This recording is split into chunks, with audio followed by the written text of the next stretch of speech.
They say talk about what you love, and one of the things that I love is weird noises.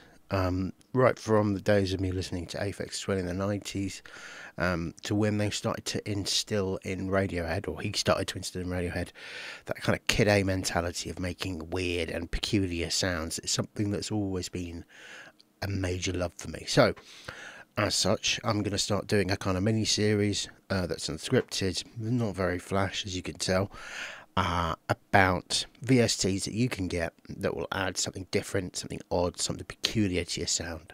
Okay, first one we're going to be talking about today is, and I might get this wrong, so I do apologise as far as the name's concerned. Already I'm off to a flying start. Digitalis, and it's by a company called Aberrant DSP. Why these people have to have such complicated names, I don't know.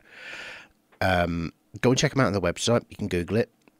It's a kind of two-person operation from what I can tell, and they're nuts, but the best kind of nuts. Not kind of nuts as in they've got a homunculus in their basement, nuts as in they're just making very peculiar VSTs, which for people who can get a bit jaded and bored are really cool. So without further ado, we're going to jump onto Ableton. It's going to be, again, a little bit on the kind of freewheeling it side, and then we can apply it to some bits and you can see, you know, what it sounds like and if you fancy buying it. Alright, so we're in Ableton now, as you can probably see. I've got Digitalis up as well. I'm not usually one that is a sucker for artwork in VSTs because I just think it's more important as to what it actually does. But I do like the style here, and also, despite being a dog person, I do like John, who sort of sits in the corner here and acts as your digital assistant throughout. So, to start with, what I've done is I have pulled a sample from Somatics, which is a guitar loop, and we'll have a quick listen to that without any kind of effects on. As you can see, bypasses, well, the effect's been bypassed, which is a posh way that people use to basically say it's not turned on. Okay, so if it were turned on, it'd be that colour. It's not, so it isn't. Let's have a listen. So it's nice and smooth, bit of guitar, jazz guitar. Just imagine yourself with your special girl. You're young and you're on the back seat of your Ford Capri. Have romantic misunderstandings, and her dad goes around your house and kicks your head in. But yeah, that's that. Very nice. Pretty clean sound, maybe a bit of reverb on there. That's about your lot. So let's put on Digitalis, and basically what this does is it buggers up your sound. So it likes to kind of emulate the sound of things being compressed via old school YouTube, or by, if you're as old as me, there used to be a thing called Real Player, which you could view videos in on a tiny kind of postage stamp size video, and the sound was always distorted beyond belief.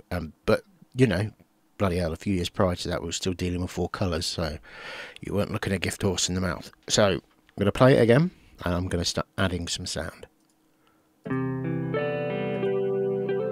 That's first of all, straight away, it's almost like a trem sound. And that's just to sound like old YouTube.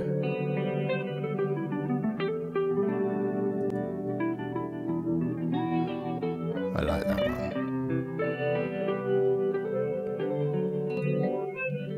This is dial-up quality, so this is like the real music one.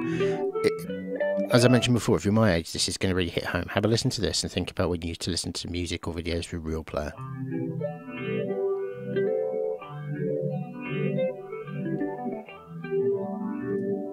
So there's a lot of monkeying around with the EQ, I would say, there to make it. Now, you probably notice this little box here. I can't remember what it's called, but basically it allows you to play the sound through an image. So let's just write, bloody hell, this is hard, Dave, and then if you press play, I mean, it's all nonsense really, to be honest with you, but it's just a bit of fun. And at the end of the day, music is a creative endeavour, and as such you need to be inspired by things. Can't really tell that much of a difference. Well, actually it's a bit different. See, look at that. That's really tinny noise there. Pixelated. Nah, I like this a lot. Listen to this.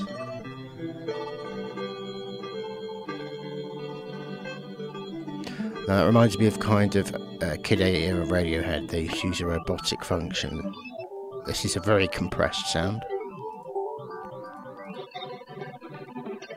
See, that's really cool. So that's kind of basically the crux of it. What it does is it's oh look, skipping CD. This should be interesting.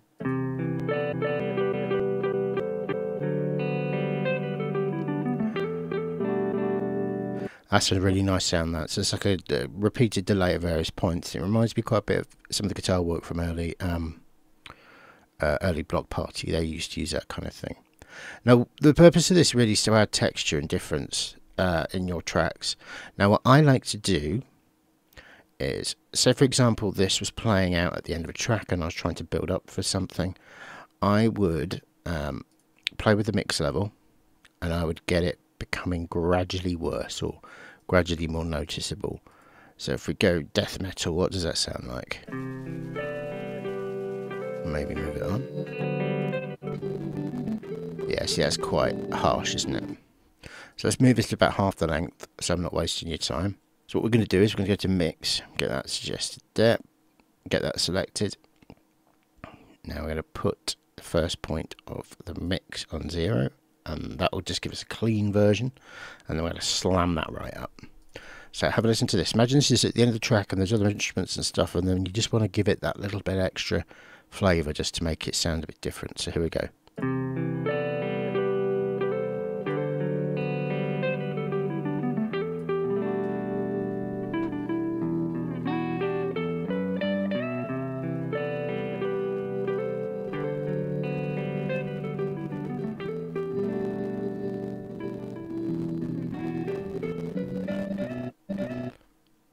So you see that it's not going to reinvent the wheel, but what it does do is it just gives you that little bit more. And if you are somebody who likes to deal in soundscapes and that kind of stuff, it's really good for just making things sound different. A lot of people rely on samples. A lot of people rely on particular sounds. And to have something like this to make people actually go, oh, anyway, what's that? That sounds weird, is actually a really good tool to try and get ahead. Because what you want to do is you want to try and stand out. Everybody can do a certain kind of music. It's a very, very, how to put this, crowded market with a lot of mediocrity. So you need to stick your head above it. And little bits like this are going to help you do it. So if we quickly pop over onto their website, you can see the other kind of bits that they do. All of these you can't really miss with. Everything that they do is great. It's all very, very enjoyable. So these are the lads, Dan and Ben. Mad as a bag of spanners, a pair of mad lads, good for them. So it's AberrantDSP.com. Now they were doing a bundle offer last time I was on, which I think they still are. Brilliant. Mix and match for a discount. So I would definitely personally recommend that you go for obviously Digitalis, because I like it a lot. And then after that, just have a look through what they do. Like Sketch Cassette is great for lo-fi sounds. Shapeshifter adds all kind of strange dynamics and compression sounds. Lo-fi Oddity, I mean, that again works quite well with Sketch Cassette because it's part of that whole lo-fi thing. But the art really, I think, for all of us is lying in fact, Lo-fi Oddity is free, which is great. Combining of genres. So don't think, oh, I don't do lo-fi, so I'll do Sketch Cassette.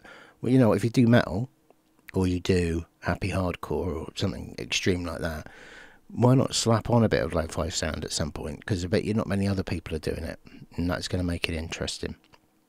Anyway, head over to them, get them added, and get those downloaded, and get those installed, and get creating. They are a great bunch of guys, and it is a really good VST.